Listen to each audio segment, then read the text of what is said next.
kun sä oot kotibileissä.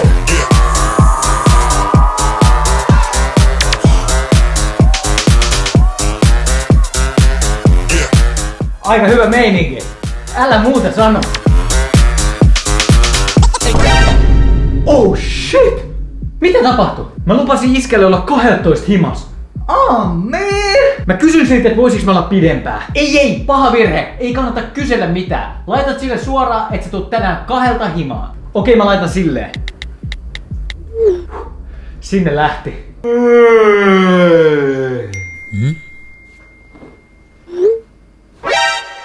Mitä helvettiä? Perkele. Nyt se kirjoittaa.